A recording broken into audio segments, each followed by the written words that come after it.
except for Anton, called in sick. So that's the roll call. Open forum. So does anyone wish to address the council? You guys are all on the agenda. Okay, so seeing nobody for the open forum, close the open forum. Move on to the consent agenda. So the consent agenda has the typical 3 items on it. The approval of the agenda for this meeting, the approval of the previous meeting's minutes, and the payment of bills. Unless someone would like to pull something for consideration, I would entertain a motion to pass or approve the consent agenda. Can I ask a quick question? Mm-hmm. In the bills, the turf works, Kim, was everything that's on that piece of equipment that had issues that we were waiting on, is that correct?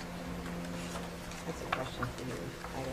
Oh, Well, it's a used piece of equipment, so I wouldn't say that everything is correct on it, but we're working it out with them? yeah. Okay, I just wondered We've where we been were using at. it all season and haven't paid for it yet. So. Okay, awesome, thank you.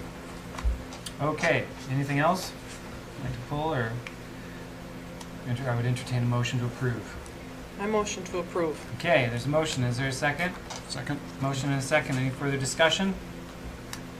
Hearing none. All in favor? Aye. Aye. Opposed? Carries. All right, so we're going to move right along to the Planning Commission report. We've got two things here, one resolution, one ordinance. Resolution 218-15 is a conditional use permit for a property on 2nd Avenue West that the Planning and Zoning Commission had a discussion about. So take it away, Tim. Yeah, this is property just below the old funeral home, where we had approved a conditional use permit earlier this year for a single unit lodging facility. Actually, it was 3 units on that property, but for a lodging facility on that property. It never happened. The sale never took place. This request is for use of that home as a vacation rental or lodging property. It's in the mixed-use zone district. We did hold a public hearing, and there were a couple. There was neighbors that were present. They voiced a concern about parking, and the other issue about just potential for noise and activity that might not be conducive to their residential use of their property.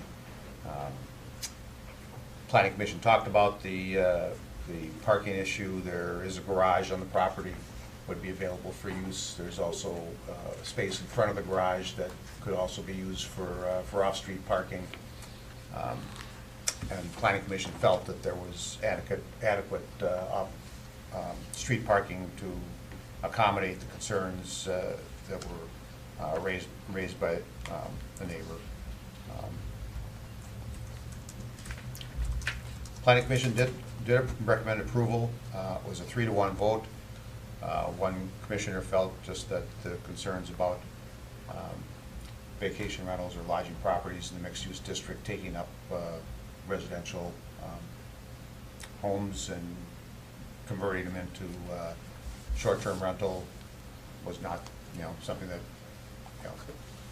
they thought was in the best interests of the city, and so they she voted against it. So otherwise, you see the rest of the findings of the commission.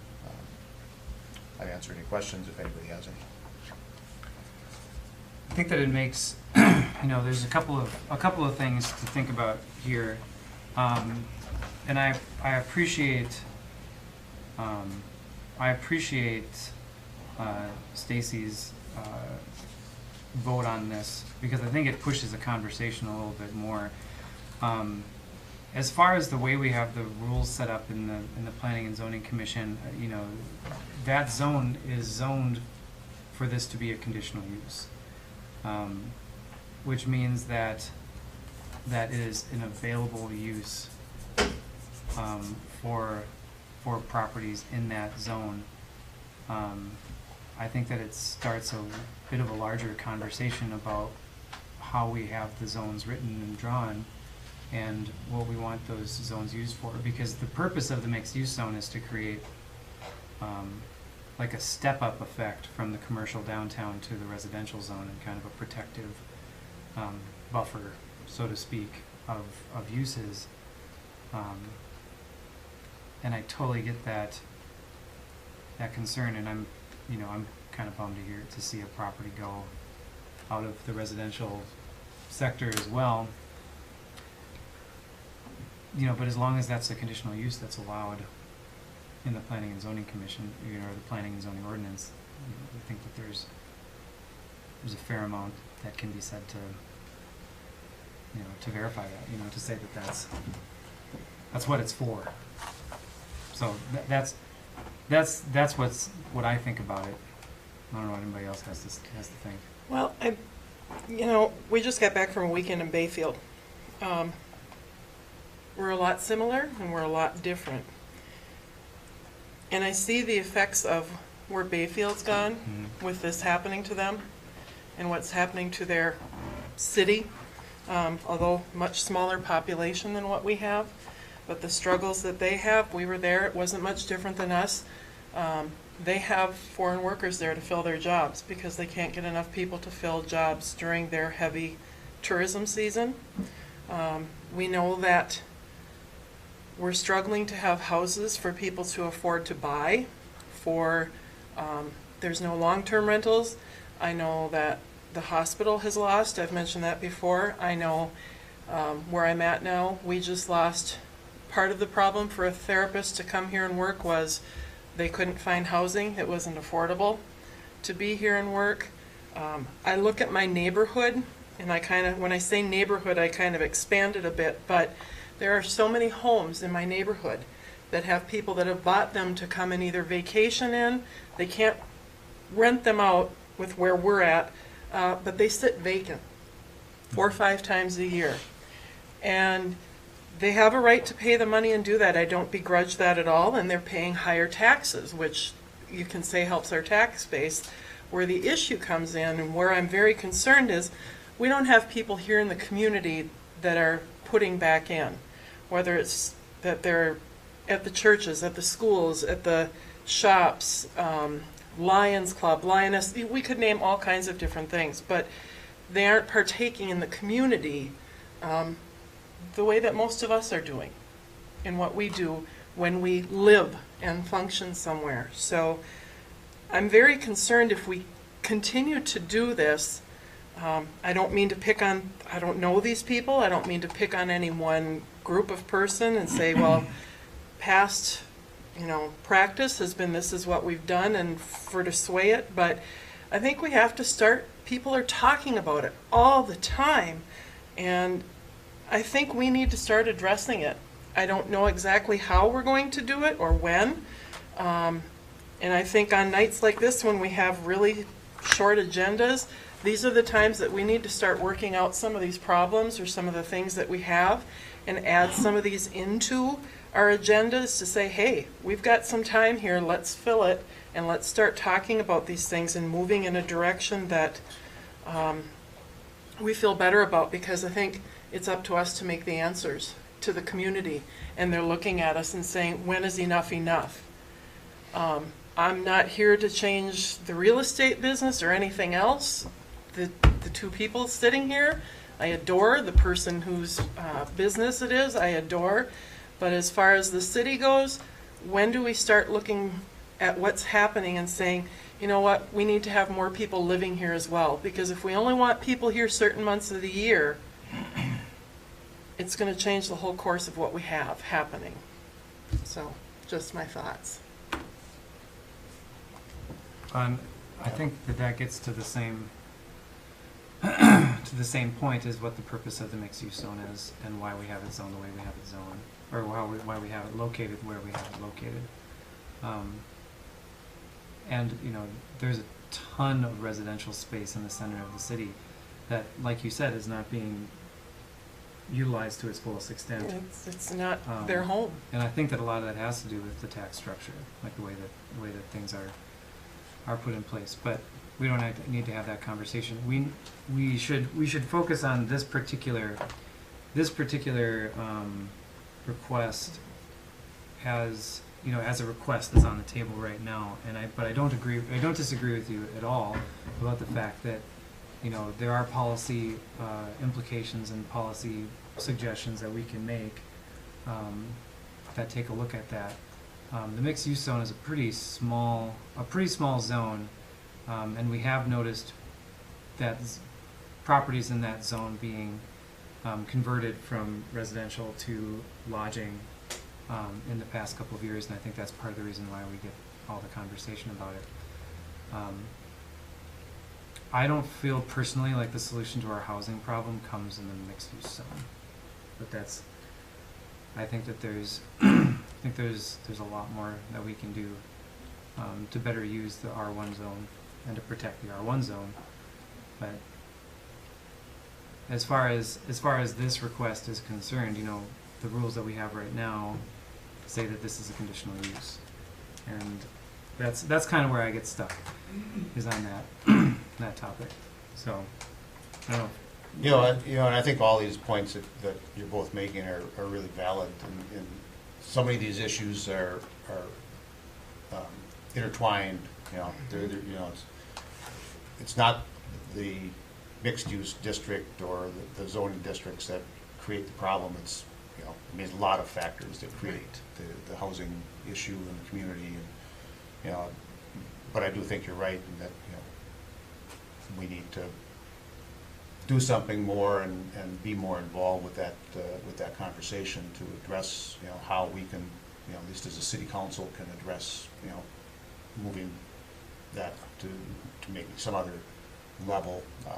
We've done that with the One Roof project and making contributions to that, but with regard to this application, we saw the same thing with the application for the funeral home property. You felt that could have been utilized, and it's still available out there. But the fact is that it's not the type of property that's likely to appeal to a home buyer because of the condition of it, and just the cost of going in and rehabbing it and making it fit and that. So we'll likely see that at some point come back as something else other than a residential use, or if it is a residential use, it's not likely to be a local family home, which is kind of just the way things work. And the fact is that we do have a mix of residents and non-residents occupying homes in the residential district. I think that's going to continue, but I think when we start to talk about the issues like the business economy, and we had a conversation at the Planning Commission about the downtown lodging issue, and I'll talk about that after we're done with all of this. But all these issues are so interrelated. But this on its own, it stands by itself. Planning Commission supported it and recommends approval. It is a mixed-use district and does provide for these types of uses, recognizing that there's a transition from the downtown commercial district to the residential district, and really is that short, block or half block of not even all of the city, but just a portion of the city. And I think that's where we're going to see this kind of activity continue to be expanded.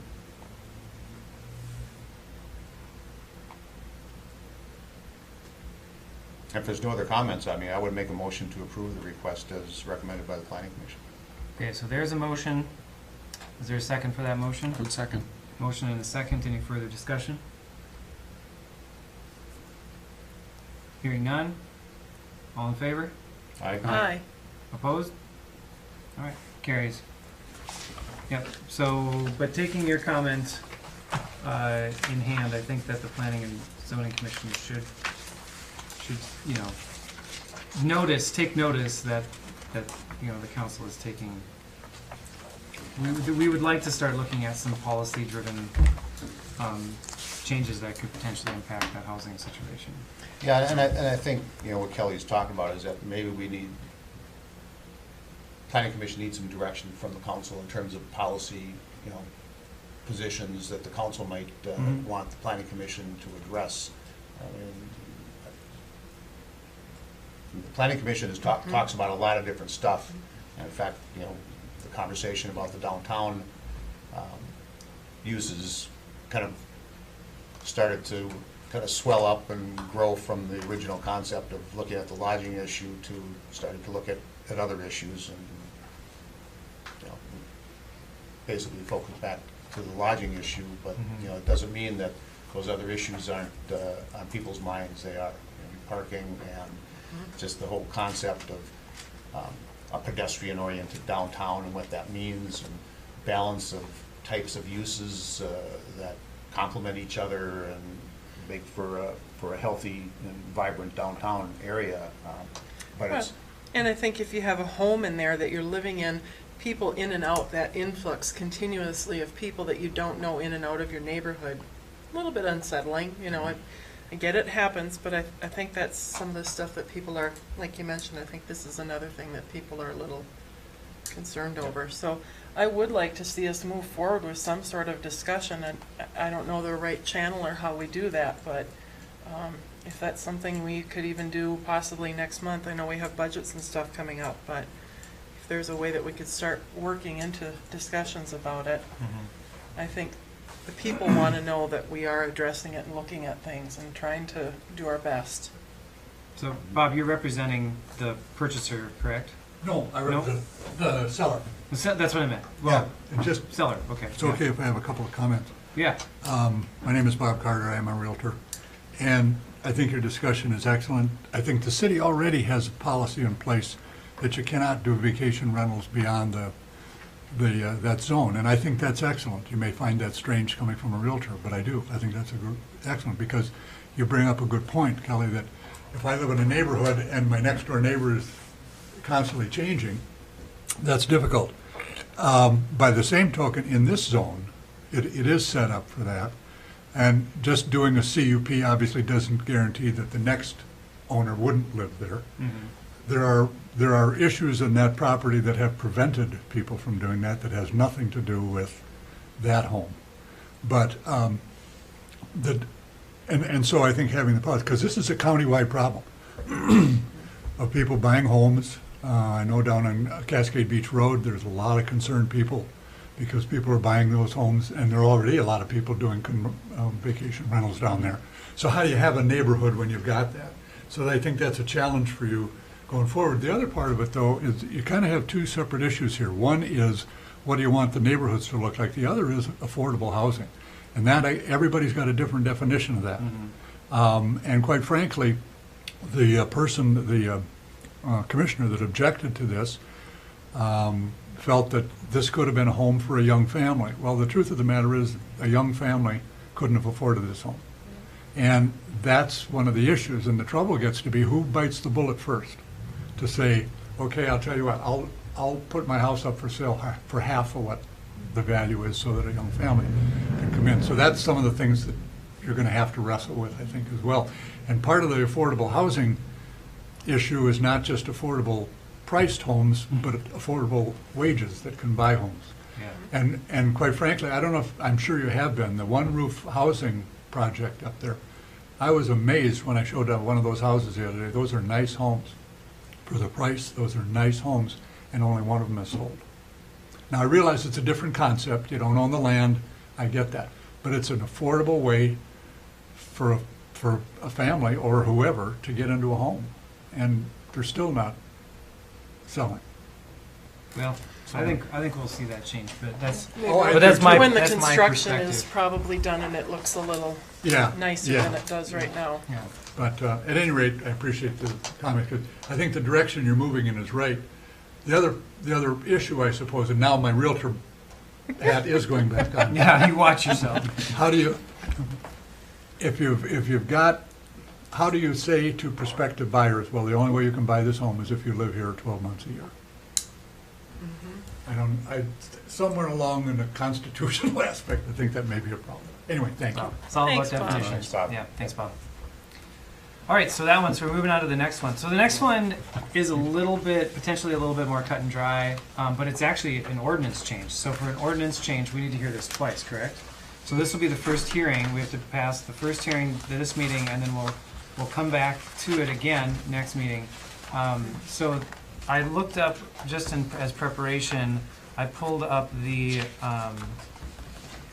zoning map. which talks about where we're, the section that we're talking about. And so this pink blob, wait a minute, where the heck am I?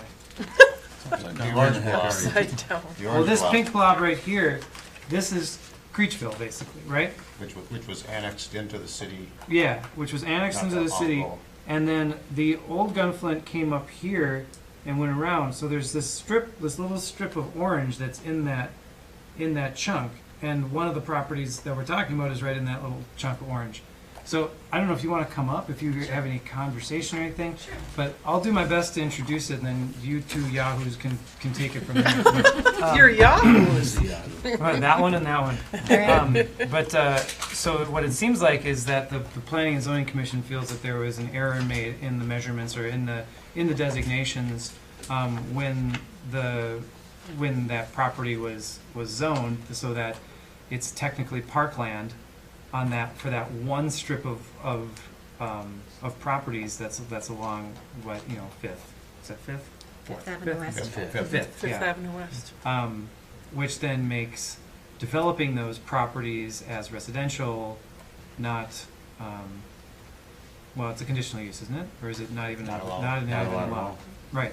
So the ordinance we're looking at is basically changing, is it just the one property, that entire strip?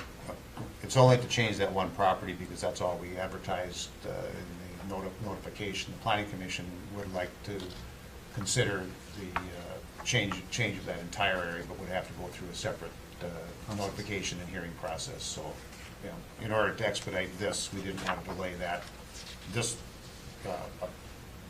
this action to take care of the rest, which would take a while longer. So those properties, though, the properties that are in there, some of those are already developed. There's already homes on those. So Most- then, Yes. yeah, so then they're being taxed at regular residential rates and all that stuff, even though their property is zoned parkland? It's not, the taxing and the zoning are not. The different related. things. Yeah. Okay. But- It's but- just use and then, that's a different situation. Got it. But it has been in the recreation district, since the recreation district was created. And, I suspect most of those owners, probably all of those owners, probably didn't realize that was in fact the case. I don't know that we recognized that as the planning commission. I don't know at the staff level we recognized that existed. So, and this, to me, struck me as being an error that occurred at some point when that district was created to place residential properties in a recreation district where, they're already, these lots are already They're already there, developed. yeah. Wouldn't have been done if anybody had caught that at the time, so. So the owner of this parcel wants to develop it, but can't develop it yet because it's not an allowed use. The owner of this parcel is deceased, and so the estate Oh. is selling it. Got it. And the potential buyer would like to develop it as residential, Gotcha. but it's not in compliance with a residential setting because it's RC. Is there city water and sewer there? Yep. There Yeah. is, On yeah. all those lots. Yeah. Yeah, Yeah, we So- extended the city sewer and water when we, yeah. About annexed. 10 years ago, we put the sewer in there, actually. Yeah. Right, and what Mike had said at the planning and zoning meeting was that actually none of the lots are in compliance on that side because they could be a playground or a recreation area. They can't be developed into residential homes according to the zoning. Which is really They're funny. legal non-compliance, Right, Yeah. because they were all developed prior. to before. Mm-hmm. the They were zoning. there. It is kind of funny though, because, we extended the sewer to them while they were zoned parkland. That's pretty amusing. Good thing we did. Yeah. There's another opportunity for housing. That's right. So the ordinance basically, the simple, hard and fast of the ordinance is that we're just gonna change that property back to, or change it to residential so that it matches the rest of that That's what we're Creechville area. requesting. Yeah. And then the planning commission will begin the conversation about the rest of it. There you go. So, does anybody have any questions about that? It seems pretty cut and dry. If nobody has any questions, then I would entertain a motion to approve, or to approve the first reading of ordinance 2018-01. Somebody, I will motion. there's a motion. Is there a second? I will second. Motion and a second. Any further discussion? Good catch, guys. Good catch, planning. All in favor? Aye. Opposed? Carries. Super. Thank you. So we'll do the second reading at the next meeting, and then it'll be, the ordinance will be officially changed. Correct. Thank you. Yep. Great. So, we have a memo from Dave Tierstig. So they have Eric Anderson. This is a seasonal clubhouse attendant. And I don't know if you have more to say about that or not, but it just sounds like we're filling some gaps so that we can continue levels of service. So, Do we always have to approve these minimal? Yeah, The council does, huh? yep, council has to approve all hiring and firing. we have the employment authority. A lot of times for a job like this, the decision was made at a lower staff level, and oftentimes we'll even have these people come in and start before the council meeting. But Okay. the actual decision has to happen here. It seems so menial. To me, this is something a manager should be able to do, and that's what we pay them for. Yep, so it's they like- did. Welcome to You know, government. they handled all the process, but we Silly. cannot delegate that piece. We are the checks and balances for Okay. public money. Yep. And part of, I think, that the approval of employment is that this happens in a public meeting. So all the approvals for who's hiring what and from where and where the public money is going happens in a public meeting Sure. instead of in, some staff meeting someplace else. Just But statutory. statutory Yeah. protections Okay. and things. So I mean, this is their recommendation. So does anybody have any strong feelings about this one? I motion we approve. Okay, a motion and a second. You guys are on fire today. Jonathan and I are taking over. Yeah, you are. Pretty good for you guys, yeah. Motion to hire Eric Anderson for seasonal clubhouse attendant. Any discussion? All in favor? Aye. Opposed? Carries. Okay, cool. Do you guys have anything to add before we jump in? Okay, so then we're going to jump into the council and staff reports. So we will start with Jonathan. Okay. Park Board met yesterday. I'll pass these around. These are the two timber frame designs that are going to go for the two different buildings out on Sweetheart's Bluff. And they're two different types of timber framing, since there's kind of an educational purpose for North House doing this. And haven't decided which one's going to be by the lake and which one's going to be up on top of the hill. Cool. But they have some Wow. pretty cool different characteristics. So are these students that are doing this then? Interns. Yeah, Interns, Yep. okay. yeah, and there'll be That one's really fun. the raising. It's not a barn raising, but the shed raising. It's going to be October 21st and 22nd. Okay, I'm So, going to put that on my calendar. Weather dependent. Yeah. They're going to be using some North House, a crew from North House to do that. So any sort of liability will be all through North House on that. So you said October 21st and 22nd? Yep. And as you know, the park is within the Minnesota Land Trust, and we did contact them, and because it's the same square footage, it's on the same concrete footings, we don't need any sort of approval for that. Oh, that's awesome. Just, once it's done, just let them know that they're on, then they'll update the records. So. So it'll be- what's there will come, is there just one right now? There's two. Two. There's one up. And those will up the come trail. down? Yep. Yep. Which is All great. the people that have carved their names. Well, they'll have plenty. They won't, they don't exist anymore. You can get your panel off of there maybe before. Mine isn't there. I was, So this- I was always a good girl. I was afraid to break those This, rules. so this is kind of an interesting thing because when I was an intern at North House, and one of the things I did was I did shelter was like my area of focus.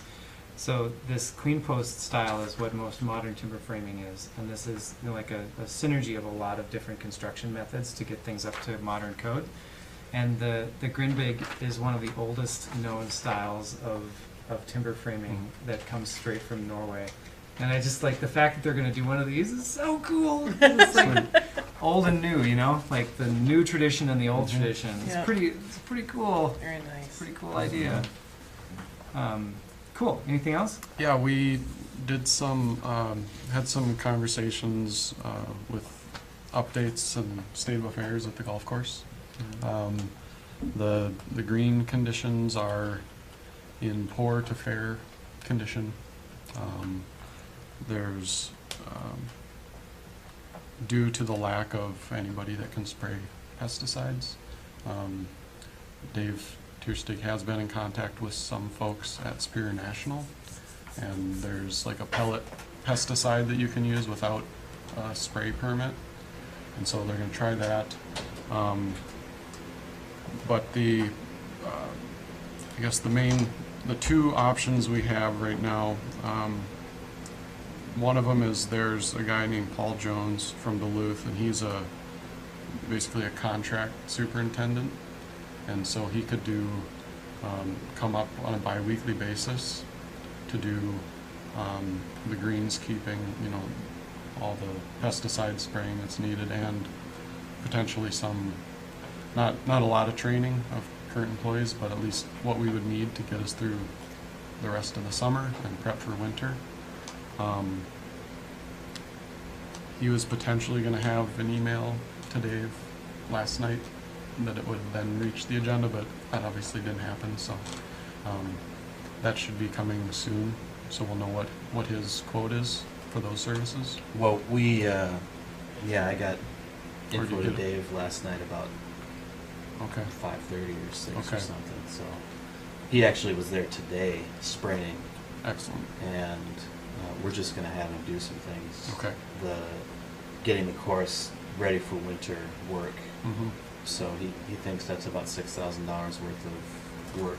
Mhm. I just told him to go ahead, and when we've got a written quote with some more details, we'll run it through the process. But I think that just to operate the place, that's our best choice right now. Mhm. So that Paul was up there doing that? Mm-hmm. We had him show Wonderful. up today. Okay. So yeah, it's been terrific to find that option, because that's just exactly what we needed right now. And then we'll spend some more time trying to figure out whether that's a long-term strategy or if it's just fill-in. Because there is a potential for the 2019 season as well, that he could have the same contract type basis with the course. And what he would provide is all of the groundskeeping services except for irrigating and mowing. Mm-hmm. So that's basically what we're missing right now, is that skilled, experienced, knowledgeable superintendent groundskeeping stuff, and that's what he does for a business. I'd still like to see us have some sort of strategic plan where that's concerned going forward, because I think we can turn things around up there. I think we can, probably do a better marketing, do some different things to attract more people. I'm glad to hear that we have this option.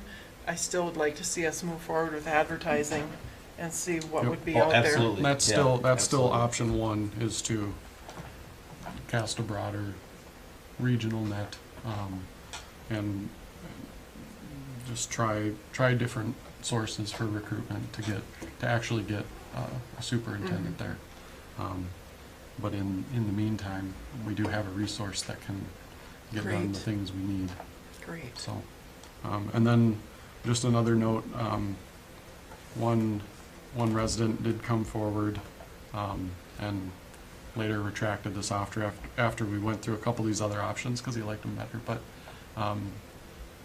considered, I said, what if a group would lease the course, like say a 3-year lease, and then figure it out. And he said at the time he was just a group of one, it was himself, but I really appreciated just that someone or a lot of people are willing to step up and try to make things work up there.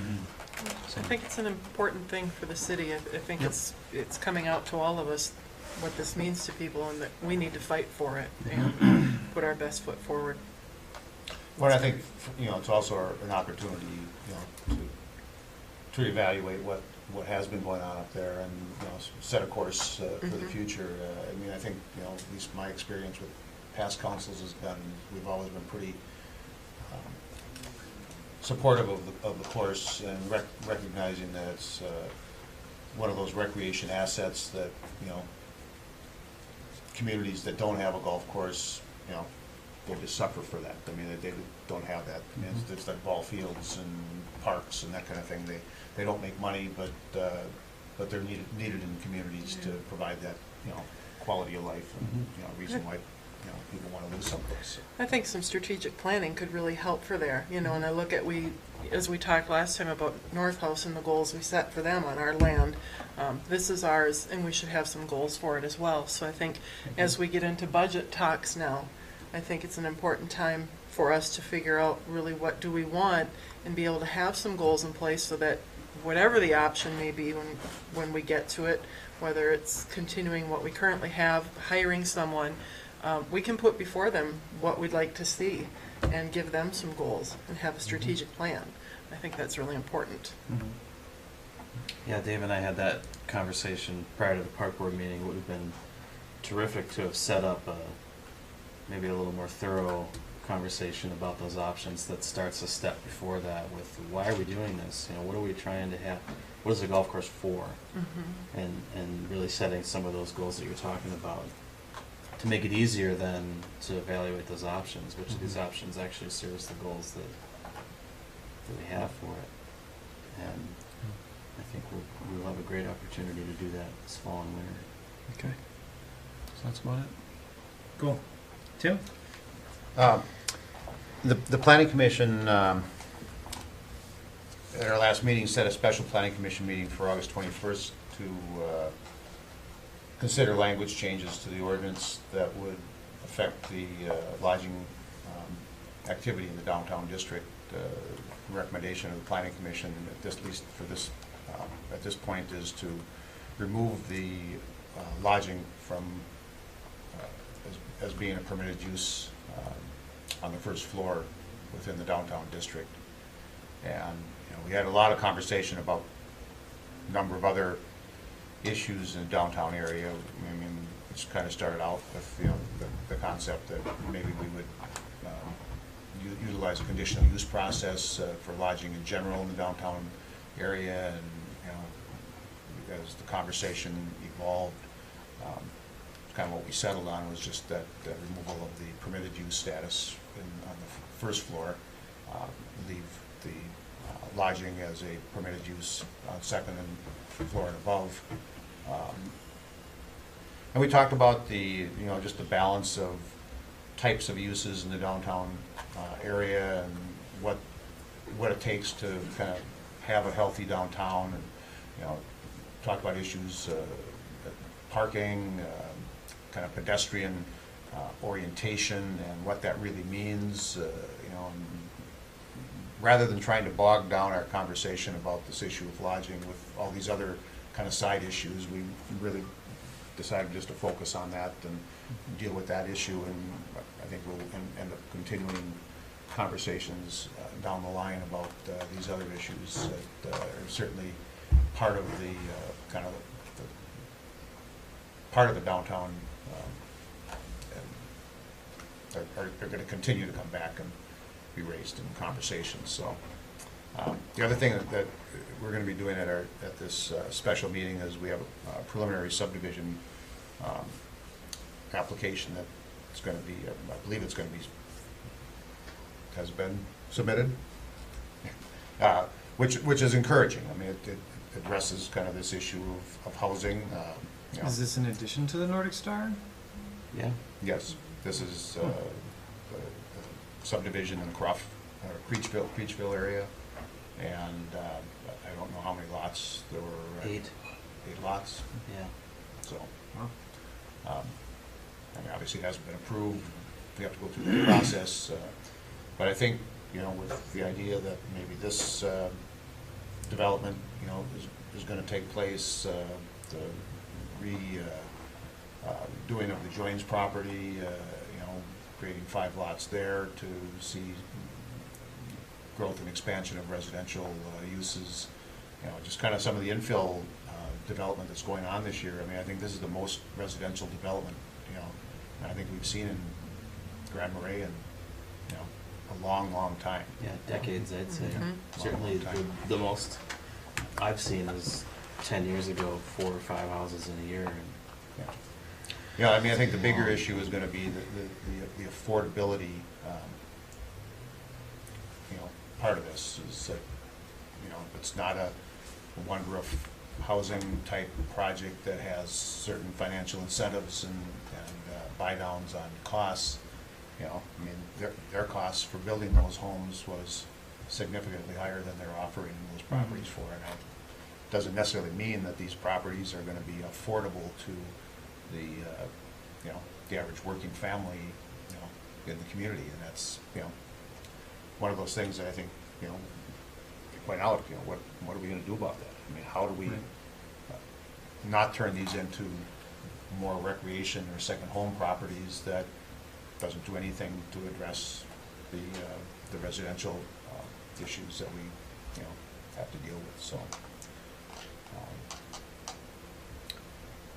We had a Parks and Trails, County Parks and Trails Commission meeting yesterday. We talked about the Sawtooth Bluffs master plan process, and the commission recommended sending that plan on to both the city and the county, for both the city and the county to begin deliberations and hopefully acceptance of the plan, and kind of, I guess we'll see where that goes, but, you know, I mean, there's been a lot of work by the steering committee to put together the plan, and the commission felt that even though there may be some portions of it that, you know, are still a little bit ambiguous, that the idea is that this is a concept plan, and, you know, doesn't have the detail that some people would like to see, and that, you know, that would all be brought out as development and implementation was being proposed, and it's finally, you know, after all these years, something at least to start to work towards. So. Then yesterday we had an active living steering committee meeting, and one of the things that I thought, you know, was interesting is, and maybe Mike is going to talk about this too, but is that the county engineer was there, and the county is beginning a process to develop a county transportation plan. They're calling it a 20-year plan, which I thought was remarkable, and, you know, but A 20-year plan to create a 5-year CIP. okay, maybe that's, So- yeah, but That's good. It sounds like a really good process. yeah, and so we should expect that they're going to be asking some representation from the city on that committee that's going to be established. And I don't know at this point how that's going to happen or when that's going to happen, but you know, hopefully one of us will step up to participate. Maybe delegate that responsibility to Mike, or Well, we could certainly have that conversation. yeah. But I thought it was interesting because, you know, we've talked about, you know, the relationship of the city with the state aid roads in the city, and, you know, how we really don't have a lot of, you know, control over those things, but yet they affect us. You know, all the downtown streets are state aid roads that are, but we do the reconstruction, we do the maintenance of those streets, take care of the winter snow plowing. So I think it's good that, you know, we'll be at the table to have these conversations. They're talking about Fifth Avenue West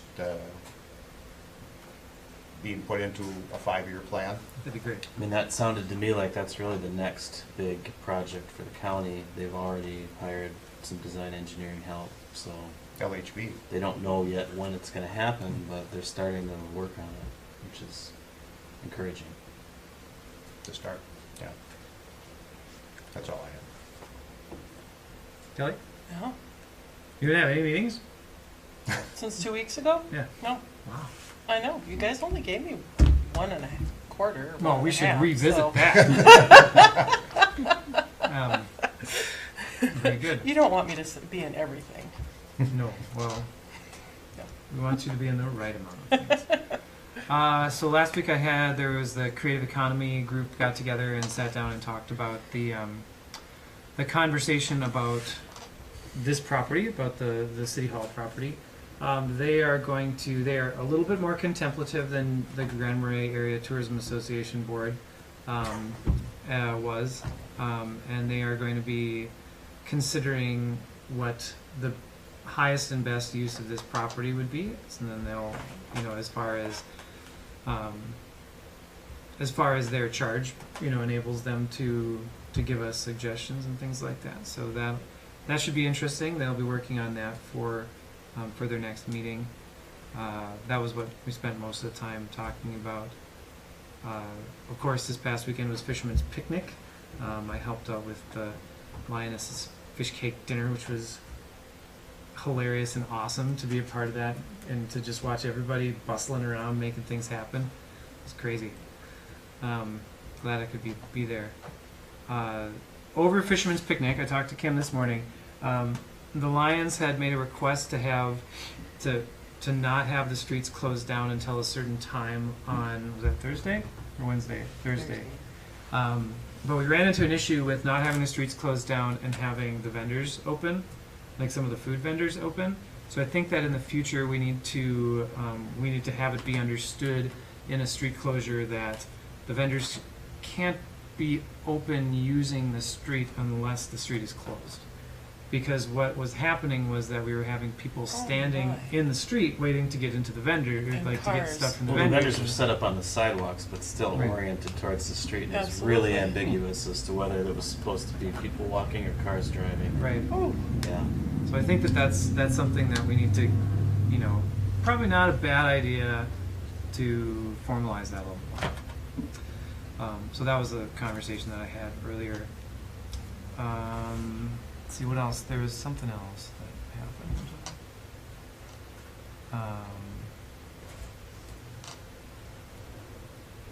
Looking at it. That might have been it for the meetings that I've been to. Had lots of conversations with people about a lot of different things, but those are things that we will be talking about in the future, so I feel like I don't need to bring every single one of those up. So that's it for me. Anything for you guys? 2 follow-ups on your comments. The creative groups, what concerns about what we might do here, particularly with our plan to do requests for proposals for developments on these properties. They were really hoping to get some really very clear guidance into there as to what we wanted to get out of it, which I think is a good thing to think about. Although the more specific you are, the less, you know, there's a battle between if you're so vague nobody knows what you want, they're not interested, versus you're so specific and they're not interested. So we've got to find that balance there. And that they're thinking about it and they might have some suggestions, I think is a really great place for that conversation to go when you do have it with some of these existing meetings. And then on that transportation planning, Jeff and I kind of talked a little bit about the timing of a few other conversations related to city and county transportation issues. We don't really have a current maintenance agreement that describes very well how we do our maintenance. We have practice that's very well understood, but not a contract. And so, and I've had this start of this conversation with the last 3 times they've had an engineer, that it just hasn't risen on the priority list with a lot of other issues that needed to be taken care of. And I think we'll probably try to do that again, but we're going to let this transportation plan develop first and see if then that conversation is something that the transportation plan can help us with. The other issue is odd even parking, calendar parking. And we don't necessarily want to wait for the transportation plan to deal with that, because that will be this winter, you know, we'll never get that done. So I think staff's going to try and come to the city council, you know, county and city staff are interested in having that conversation again. We've had it in the past and it wasn't really, it didn't happen, and we've just continued to operate that way. But I think that the groups that are interested in that are reforming and would like to have that conversation again. So hopefully we'll put something on a upcoming agenda to inform you about that, and we can have that conversation. Very good. City election filings are open till August 14th. Oh yeah. That's Tuesday. $2 filing fee. That's Tuesday. Yeah, so all candidates Do we have to do 10-page paperwork? It's One. one page and Do we- $2. Do we have people? I got in a call, Rhonda was reporting today on WTIP. We have some people. There's at least one council seat that's not, no one's filed for yet, perhaps two. You know, with the different terms and everything like that, do people have to file for a particular seat?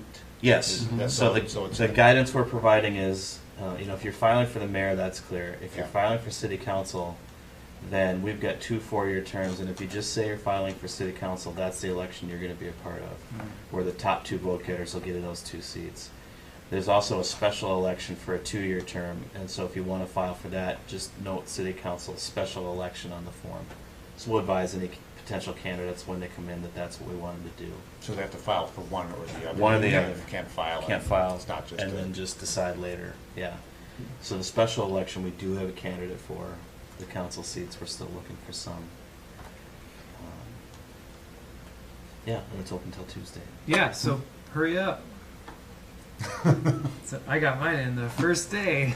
Did you really? I sure did. It's my favorite bureaucratic ridiculousness that we have, because the forms we use, we get from the state, and there's actually 5 It's you in know, pieces of quintuplet. paper. You fill out one sheet, and there's 5 different colors that it all just kind of dittos through. So press hard. Literally, and they've got at the bottom of it, Oh, this white man. goes to this person, pink, yellow. It's just ridiculous. Goldenrod goes to Goldenrod, the yes, candidate. gets, Ah, the yes. candidate gets the goldenrod. Yep. I can't believe we still True. do stuff like that, but there it is. Cool. All right. That's the way it's always been done. That's Yep. what it's always been done. At least since the 50s, I'd say. Anyone have anything else? Hearing nothing, we are adjourned. Very good. Good night, everybody. Good night. Good night, Chris. Almost right on schedule.